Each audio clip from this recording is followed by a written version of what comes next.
Before we get into the episode, I am thrilled to announce that the EntreMD Business School is open for enrollment. The EntreMD Business School is the only school of its kind for physicians who want to build 6, 7, and multiple 7-figure businesses. Over the last 2 years, we have had hundreds of doctors go through the school with unbelievable results. Some of them run brands, some of them run private practices, some of them are coaches, some have other kinds of service-based businesses or product-based businesses. And we've had people come in and cross the 6-figure milestone, cross the 7-figure milestone, cross the multiple 7-figure milestone.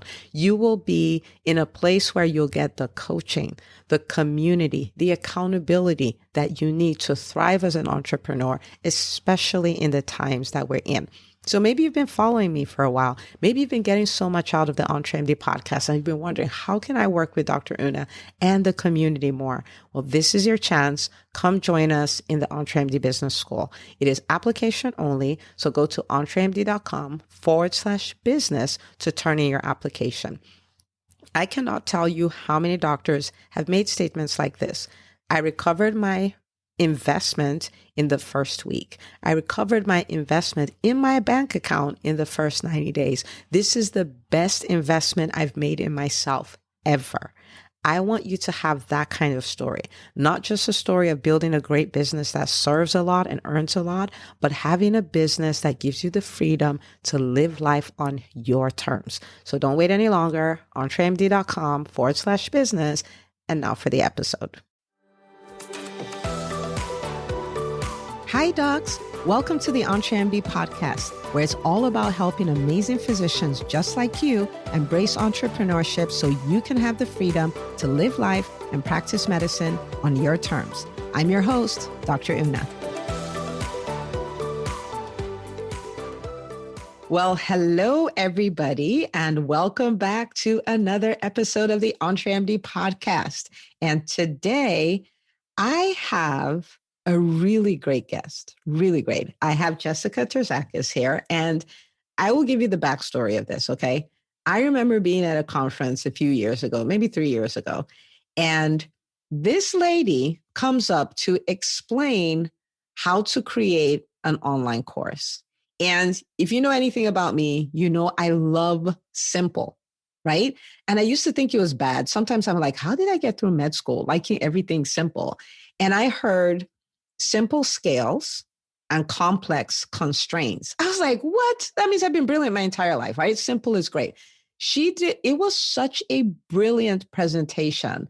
And I was like, I didn't want to create a course at the time, but I got so much out of it because, of course, I want to create programs and all of this. And what she taught applied to all of that. And I reached out to her a few weeks ago. I was like, will you please come on the podcast? And she said yes. And for those of you who are in the business school, we're like, could you come do a workshop for my peoples? And she said yes, too. So I am so excited. Now, it doesn't matter if you are in private practice, you're an employed physician, you're a coach, you're creating an online course. I need you to hear these principles. Really what it is how to take what you're carrying around on the inside of you and organize it in such a way that it can help people get a specific outcome and you can monetize it. It is brilliant. Okay. So Jessica, I am so happy you're here. Thank you so much for coming on the show. I'm so excited to be on. I couldn't wait to do this with you. Yes. Okay. So that's my version of your introduction. So I'll let you introduce yourself to the listeners. Yeah. Hey, everyone. I'm so excited to be here. My name is Jessica Terzakis, and my specialty is helping entrepreneurs basically take what's in their head and package that into a course, a program, basically monetize what they are good at. And I actually started out in the academic world. I pursued a master's in teaching. I taught high school for 6 years. I taught over 500 14 and 15-year-olds and quickly learned a thing or two about how to teach, because if that's not trial by fire, I don't know what is. I lasted in as a teacher for about 6 years and then moved into the entrepreneurial world. So I get that shift from being in that sort of bureaucratic, traditional workspace and moving into the entrepreneurial world, because that is a shift. And in the past 4 years now, so I've been doing that for 4 years, I've been on multiple podcasts, and I've really turned into a speaker where I've sold my own programs from stage, and I've closed over six figures speaking directly from stage and filling my own program that teaches people how to put their own program together. So I've really figured out the science of how do you take your expertise and package it into something that people will buy. So I'm so excited to share all of that with you today. Yes. And if doctors have anything, it's expertise. So, so I'm so excited that you're here too. Now, one of the things I hear is, well, a course would be nice, a program would be nice, but I don't have an idea. I don't know what you think, but when people say that, I'm like, of course, actually, you may have too many ideas. We're going to have to pick, right? So what do you tell the person who's like, I'm so excited you're talking and I like the idea of a course, but I don't have an idea. It's funny. It's usually one camp or the other, Dr. Una. It's like, I have so many ideas and I don't know where to start, or I love this idea of making money with my brilliance, but what would I pick? And so for that person that's saying, I don't have an idea, what could I possibly do? I think it's what's going on in that instance is you're dismissing your expertise as something that people commonly know or already know. Right. And I see a lot of people do this, especially those who have studied something for years and have become experts in it. They just assume that everybody else is expert status as well. Or we'll look at it and see like that's so simple. Why would I ever pay money for that? And so what I usually say to people is what is simple for you is not simple for everyone else. And so yes. It's simple to say that, and it's very difficult to process that because, you know, when you are someone who has been in front of the tree, so to speak, and you've seen this thing over and over, it's so easy to assume that everyone gets it. And so what I say to people when you feel like you do not have an idea or you don't have anything worth putting a course into, think about what are the most common questions that people ask you? What are people curious about when they have a conversation with you? And usually those questions are around a problem people are trying to solve. So it could be, for example, I work with a lot of entrepreneurs in the business space. And so someone who's an expert at social media, people will often say like, oh my gosh, how do you get people to respond to your posts all the time? Like, how do you get people to talk with you? A lot of times it's the super simple things that you're like, well, duh, that's so easy that we just assume that other people know. And so that's how I usually begin that conversation is what's the most common question that people will ask you that it's easy for you to answer. You don't really think twice about answering it. You're like, well, of course, like, oh, that's how I do it. You know, it's natural to you. It's not natural to the other person. So pay attention to those things that are natural to you and stop making the assumption that it's natural to other people. Yes. That is one, like, so the area where you're like, that's common sense. What you're saying is actually, it's your zone of genius. Like, that's why it seems so natural to you, you know? It is. And I think it's one of those where it's funny. I think the more that we train ourselves and gain education, we almost dismiss that, right? We don't see, it's just, I've noticed this dynamic with people who have advanced degrees or more expertise or more certifications, just dismissing their expertise as not valuable. And that couldn't be further from the truth, you know, that the value in someone looking at you and seeing like, you've studied all this, you've read all these books, you've done the trial and error, like people want to know the shortcuts. They want to know how to fast track things. And so certainly they could Google things, right? We know Google is there. People could figure it out on their own, but that's not what people are wanting when they are looking for a solution. They're like, how can someone fast track this for me? How can someone create a shortcut for this? And that's, I think, the beauty of whether it's an online course where people just download it and do it on their own, or whether it's a coaching program where it's interactive in nature, people are paying for your knowledge because they want to get where you are faster, easier, without as many bumps and bruises. So that's why, you know, when someone is like, well, if someone could just Google this, people, I mean, think of how often you use Google. Honestly, like you're more likely to go ask somebody else the question than to go search on Google, right? Absolutely. 100%. Yeah. I love it. So for everyone listening, that means we need to go sit and need to go do an inventory of the things that are easy for us, natural for us, common sense to us, because those are all areas of expertise. And what that means is that we have the shortcut for other people and people want the shortcut. I love it. Okay. So you alluded to people saying, well, I have this idea, but no, why would anybody pay for this? I mean, like they can Google it. Why would they pay for it? Right. And I'm sure you get that question all the time. So what do you say to those people? all the time, even with clients who have come to, my programs and they're like, well, I have this idea. The creeping, like, deep thought that comes up is anyone going to buy this, right? Where's the value in this? Yeah. And, I think it's looking at what you do as a service, right? Because if you think of the last time you had a serious problem, right? Whether it was, in your practice, in your relationship, in your health, right? And you were looking for a solution, when you found that person that offered the solution, you're like, I can't believe I found you. I'm so excited I found you. Like, you didn't see it as a problem. And so I think that's the thing I'm seeing, Dr. Una, is people are so concerned about people seeing the value. And it's like, well, of course they're going to see the value, right? Of course they're going to see the value when they are experiencing that problem that they cannot solve on their own. Yes. Right. Yes. And again, I go back to the point I was making about your idea, your expertise. What you have figured out is not obvious. That took years of trial and error. That took hours of studying and testing and figuring things out. And so that's why I say, like, I help so many clients in industries that I know nothing about. Like, I'm working with a caretaker right now. She is a caretaker that coaches other caretakers. And I say, I couldn't do that, right? If someone came to me and they were taking care of their elderly parent, I could not solve that problem. Right. So again, what you have figured out and what you've learned, of course, has value. And I think I always say there's a deeper conversation around that, Dr. Una, when you're looking at your idea and you're like, there's no value in this. It's like, what's making you ask yourself that question? What's making you say that to yourself? Right. Yeah. Why don't you believe you have value? Yep. And so I started to sort of broach that territory, even with my own clients in my group right now.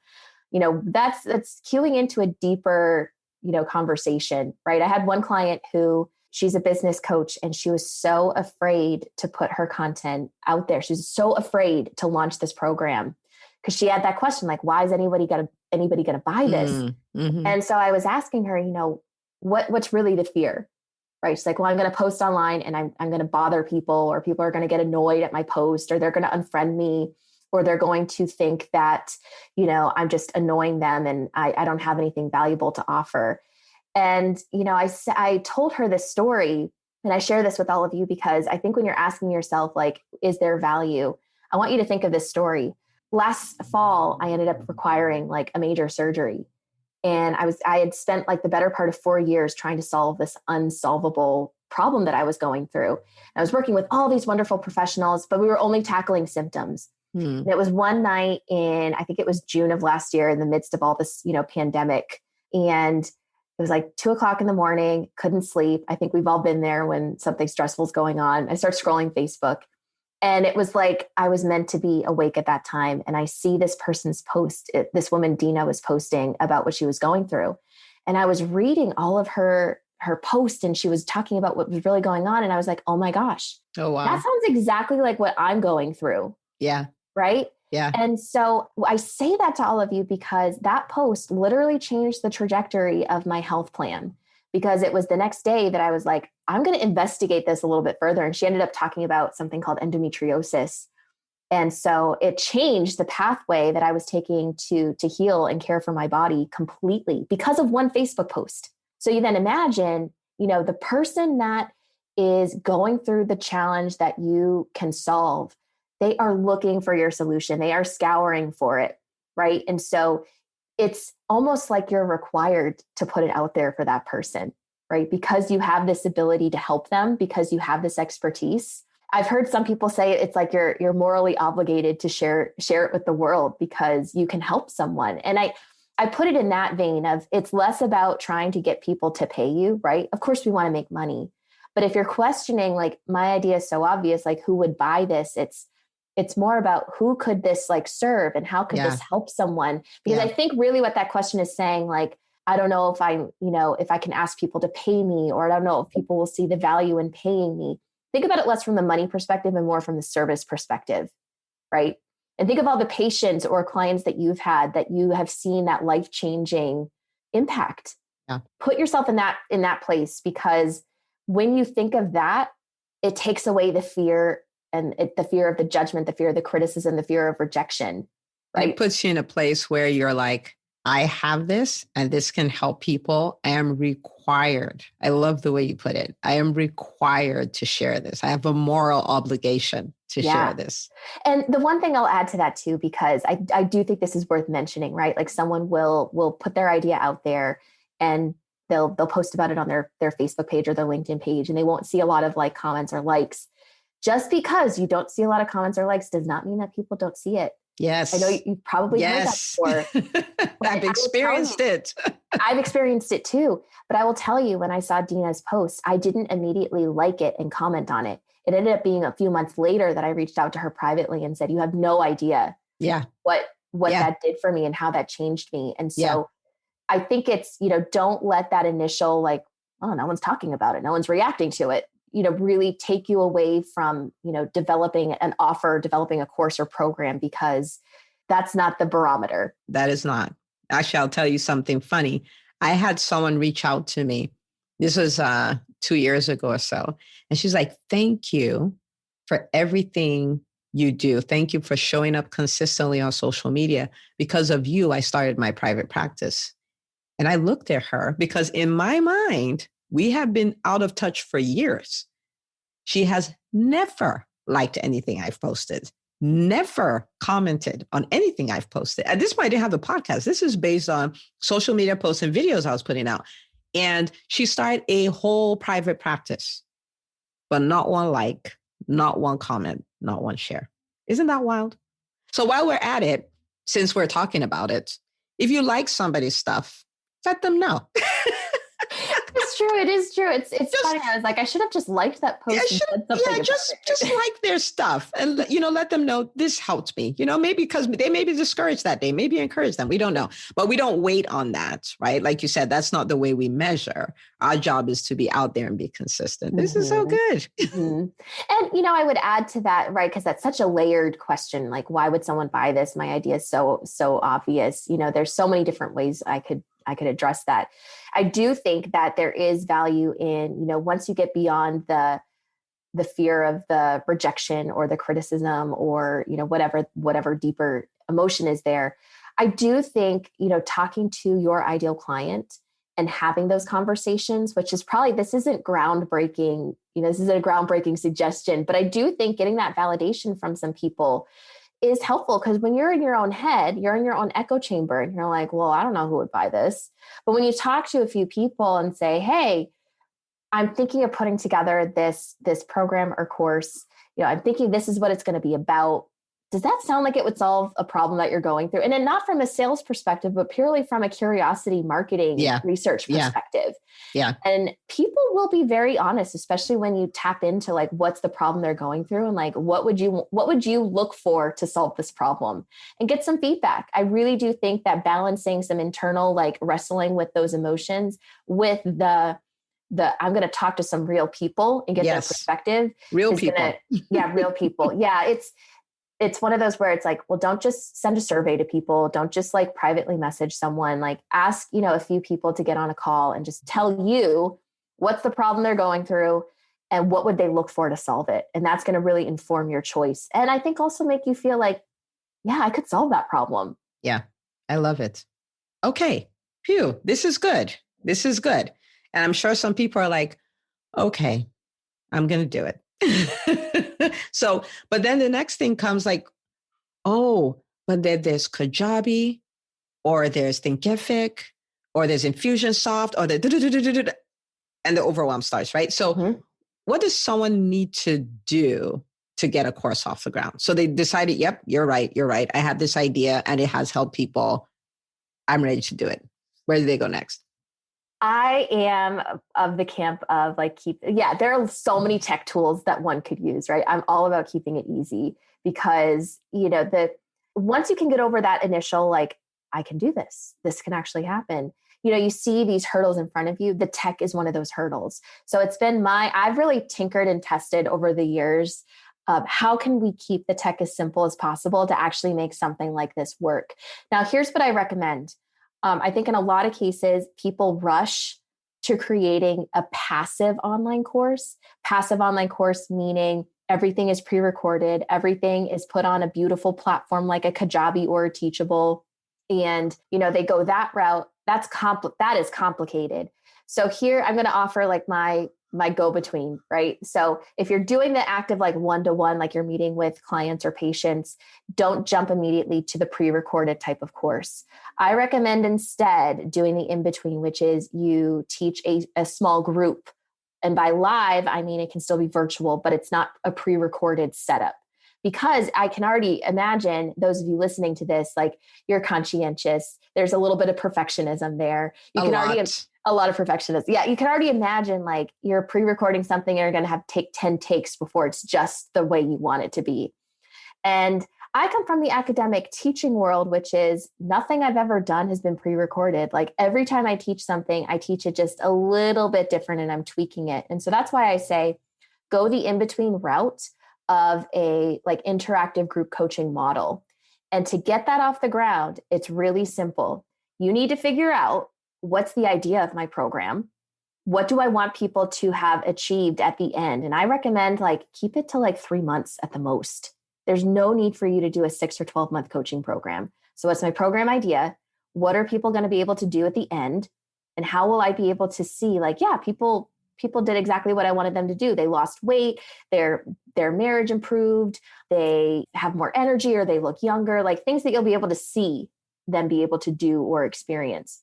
And then from there, you just figure out like, what are the steps that people need to get there? Like, I think Dr. Una, you said you figured this out on a car ride. Yes. Yeah. Yes, absolutely. Yeah. This was for one of the earlier courses that I did. And I'm like, okay, I want them to go from here to there, to where they start making money in their businesses and all of that stuff. What are the steps, or they upgrade? What are the steps they need to take? Boom, boom, boom, boom, boom. Started writing them out in the car, all that stuff, did my whole outline, done.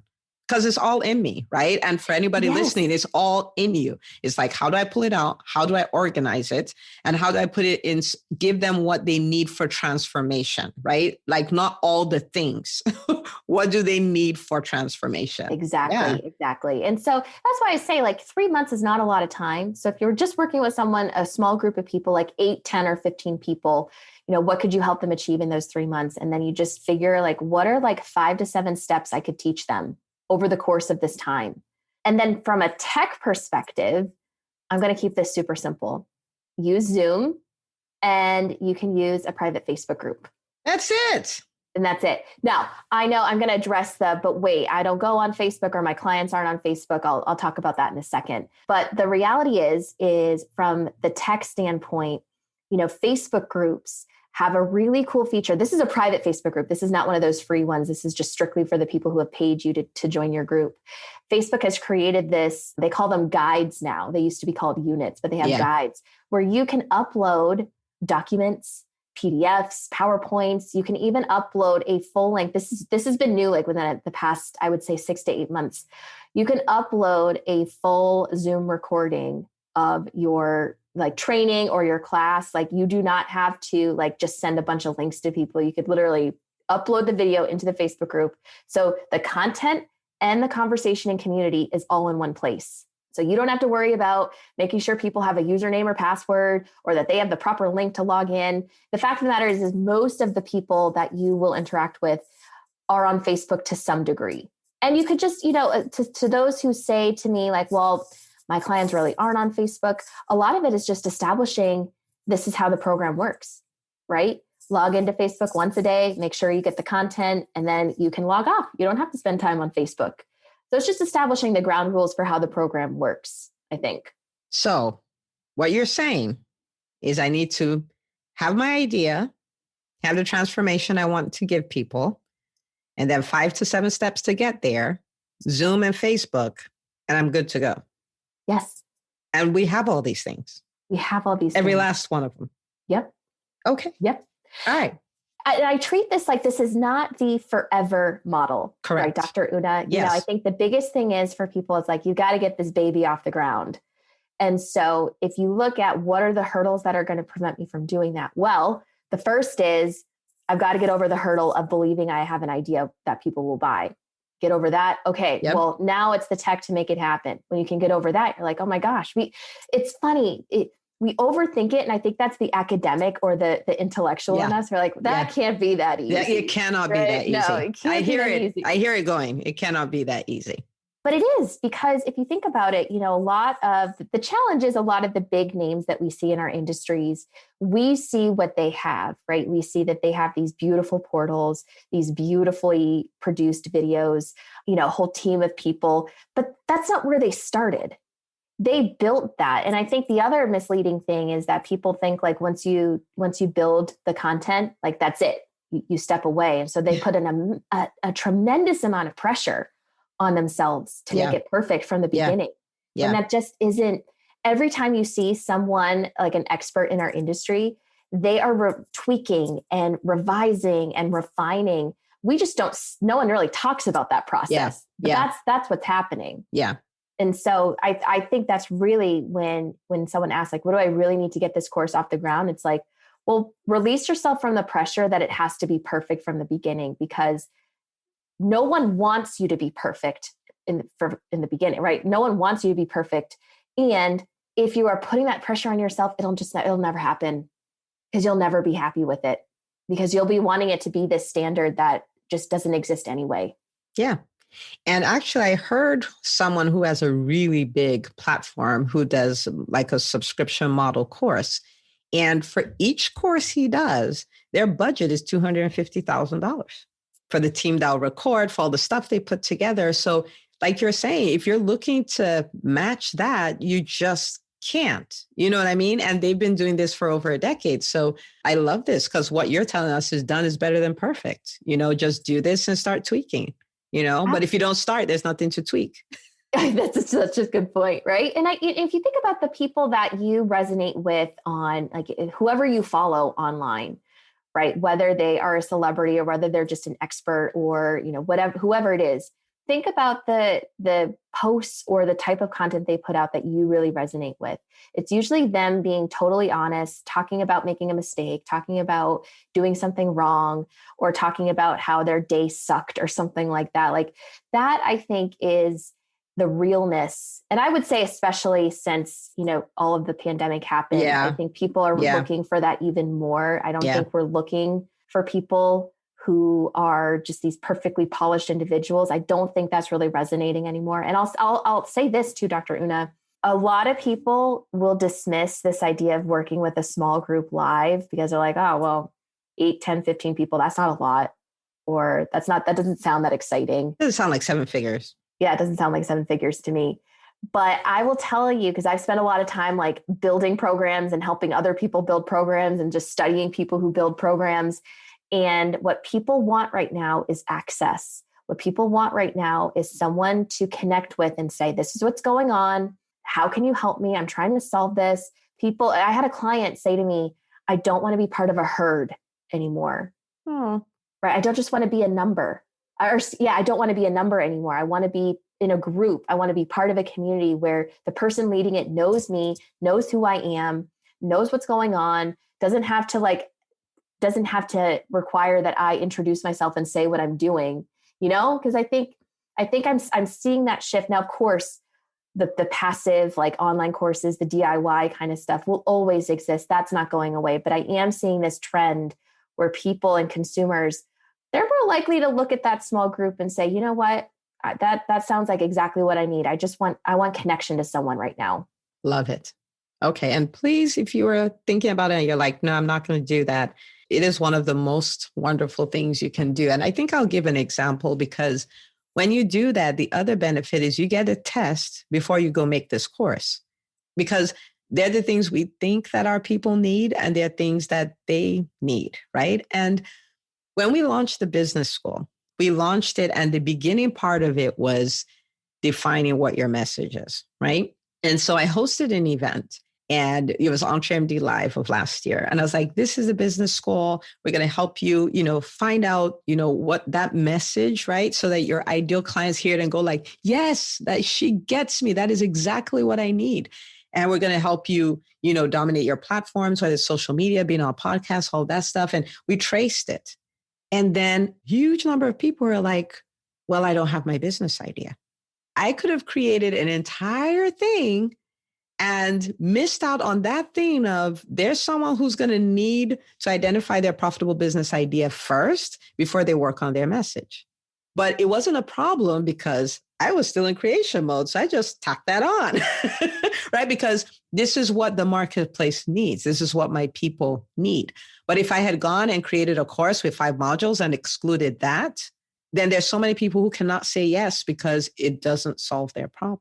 You know what I mean? So doing that live has a lot of advantage, especially in the beginning when you haven't worked with a lot of people on it. So that is so good. Exactly. And I think, people, I say this to the client or my students, I say this to them when they're about to release their program, that just because you have to tweak and respond is not a reflection of you being a bad teacher or an unprepared person or a bad business owner. I was taught this when I was training to be a teacher, that the saying is like, you teach people, you don't teach curriculum. Ooh, that is so good. I like it. You teach people, not curriculum. Because I think a lot of times, especially when you come over that hump of like, oh, I've got this idea and I've got this process and I love these 5 to 7 steps. The problem is we get too in love with it and we're like, nope, these are my 5 to 7 steps. These are the steps I got to teach. It is written. It cannot be changed. Yeah, it is. It must be this way and it cannot be changed. And I think there's a missed opportunity there because really, again, as we've talked about already, Dr. Una, you have to respond to the people in front of you. And when you do that, you will develop people that fall in love with you, right? They will commit to you. They will talk to other people about you. They will continue to buy from you and refer other people to you.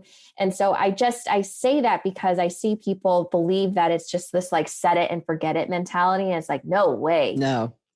If you come at it from the perspective of I'm teaching people and I can respond to people and give them what they need, that is one way you will set yourself apart. I promise. I love it. Okay. So there's a trap though, right? And this happens. I wish it didn't, but it does fairly, not too often, but more often than I'd like. Dr. Una, you remember that course we talked about 9 months ago? Yeah. I still haven't done anything with it. Remember that business I told you about 2 years ago? I still haven't done anything with it. So with this, what do you tell your students to help them avoid the process of planning to create this, right? like someone's like, I listened to your episode with Dr. Una a year ago. How's your course? I'm working on it, right? How do you help someone prevent that, right? Like where they can get to that mode where it's done. And now we can work on making it better. Now we can build other things after it. Like, how do you help them? I think there are a few things, Dr. Una. I think it's one, I think we talked about this before. There's a difference between creating and marketing, right? I think a lot of people spend way too much time in the creation mode, hiding behind their computer, playing with their outline and tweaking it and tinkering it. And so I say to my clients, when you are creating an outline, the outline being like, here's the transformation and here are the steps where I want to take people, I just say it's probably going to feel like 70% complete, right? Like you're going to look at it, you're not, at no point, especially when you're releasing it for the first time, will you ever look at it and feel like, yeah, this is perfect. Yeah. Like this is it. Yeah. So if you already know that going into it, right, that relieves a little bit of the like, well, I've got to play with module 6 again, right? Like I don't like where it's placed in this outline. So I say that to them. And from there, I mean, this is going to sound really simple. It's committing to a date to put it out there. Yes. Now, this is easy to dismiss because it's like, well, I'm going to put my program out there on June 1st. And you have to commit to that for yourself, for your business, and for your clients. I love it. You have to. And I think that the beauty of doing it live is live being like, live on Zoom to a small group of people is that you're not exposing yourself to the world, right? This isn't going to be splattered on Facebook ads, or this isn't going to be, promoted everywhere, right? You're releasing it to a small group of people. So that fear of what if I put this out there and what are people going to say? And how are people going to respond to it? You're not exposing yourself to that big of an audience. So in that instance, it doesn't have to be this big production where you're building yourself up emotionally, like, oh, I've got to launch this thing. Like it can actually be very, very minimal. So I think, really creating a cap where you say, I'm not going to continue to tinker with my outline. I'm going to commit to a date to put this out there. And remember that you're not trying to create your own version of Great Expectations in this program. By that, I mean, Great Expectations is a novel that's like over 500 pages. Your program is one of many programs you're going to create. So if you just say, you know what, I'm just going to solve this one problem. I'm just going to help people. Yes, I love it. Yeah. Sorry, I'm interrupting. Go ahead. No. I'm just going to help people, lose weight or work on their autoimmune disease or clear up their skin or get their, Instagram profile, followers to increase by 25%, whatever it is, you can help people with a small transformation. Then you can see like, well, I solved that problem. Another problem is naturally going to emerge that they're going to need help with after. And so that's why I say to people, like, I think a big reason why people don't release things is that they're trying to create like their big program that solves everything. And it's like, it's not supposed to solve everything. Love it. So right? Pick a transformation. Yeah. And work on that. I love it. I love it. All right. So pick a date, people. And please don't despise this. Pick a date. It's true. I really wish there was something else that I could say that was magical or groundbreaking. But I think, especially for someone who works well with deadlines, right? If you know it, and you can even tell people to hold yourself accountable. Yeah. Like if you're part of a group, announce it to the group, post in a Facebook group. I'm launching my program on such and such date. Tell your coach if you have a coach. Tell your family, someone who is there cheerleading you on the side, because then you have some built-in accountability. Yeah. And then that if you don't do it, you could push it off, but people know and people are expecting that you'll follow through with it, right? Yeah. I love it. Love it. Love it. Okay. Before we got on, you told me about this lovely gift you have for my listeners. So tell us about it. Tell us all about it. Yeah. I love it. So I know, speaking of hurdles, one of the biggest things is, aside from people wanting to know, like, how much should I charge for my program? The second question I get asked is like, how do I fill this? Where do I find people?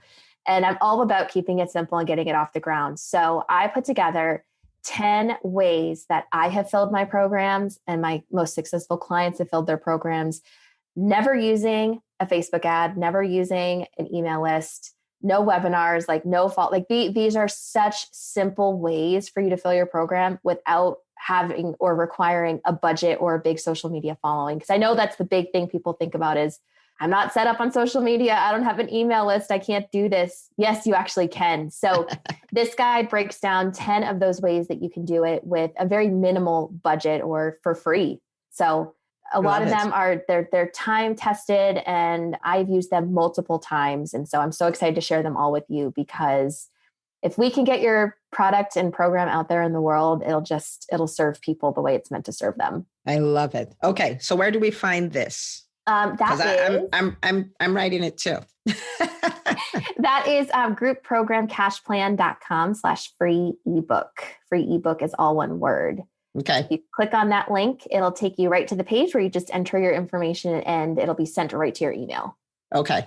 So groupprogramcashplan.com/free ebook. And the link is going to be in the show notes as well. So if you couldn't catch that, you're driving, don't worry, just click on the link in the show notes. And where can people find you? I spend a lot of time myself on Facebook. So if you want to connect with me, my first name's Jessica. My last name is spelled Terzakis. I think I'm the only one on Facebook with that name. So if you look it up, I think you'll see me right there on Facebook. But connect with me. You can direct message me or just add me, and we can network there. And I'm happy to answer any questions or just connect with you there. Awesome. Now I'm going to ask you a big question, and feel free to give me a little answer. People are going to ask, how do I choose the price for my course? Oh, that's a whole podcast episode. We'll take the 1 minute version. Mm-hmm. Yeah. Okay. So it's a combination of whatever's going to make you feel like you're not going to throw up when you say it, and also gets people to be a little bit accountable. So by that, I mean, you're not charging. It's not a free program. You're absolutely charging people to work with you. I say it could be anywhere from like $497 all the way to $997 when you're releasing something, and again, that's a broad range, of course, but it's more important that you get it off the ground to get people into it. And you could absolutely raise the price later. So don't feel like if you say my first program is going to be $497 and that's it, that's all it'll ever be. No. I think it's more important, again, that you get people into it. And then later down the line, when you see the transformations, when you see people go through your process and reach that finish line, you will be able to raise the price because you'll feel more confident saying it, right? At the beginning, it's so new that you're like, I've just got to get people in this thing. So that's how I usually answer that question. I love it. Okay. So people, you guys see why I brought her on, right? So even if you're like overwhelmed by tech, overwhelmed by social media, feel like you don't have an idea, there is enough stuff in here for you to go and start taking action and get your stuff into the world. And the beautiful thing about being an entrepreneur is I think it's the best high ever, because once you start seeing people get results, you're like, wait a minute, I have to do this bigger. I need to do this better. Like you're the one who will go like, okay, that was my course 1.0. I'm ready for 2.0. I'm ready for 3.0. Like you will be inspired to do that because watching someone's life change is one of the best things you can ever experience, ever. Thank you so much, Jessica, for coming on. Do you have any final words you want to leave, that hot word you want to leave people with? I think it's just, remember, you're teaching people, not content. And when you come at it from that perspective, I think what you were just saying is so true. There's nothing more gratifying. And you all know this, that who are listening from working with your own clients and patients, you all know there really is nothing better than seeing someone, their life change. And so I think, if you've got something that can help people, you really need to put it out in the world. I love it. So people, go do it. She said it. Okay. So as always, thank you for listening. I want you to share your biggest ahas, the biggest ahas you got from this on social media. So you can take a screenshot of this episode, put it on social media, tag me, tag Jessica, and I will see you on the very next episode of the EntreMD podcast. Hey, if you love listening to the EntreMD podcast, I want to invite you to join EntreMD On Demand. It is my signature subscription program that gives you access to a library of business courses designed to help you do one thing as a physician entrepreneur, and that is to thrive. Just head out to entremd.com/on demand, and I'd love to have you join us. See you on the inside.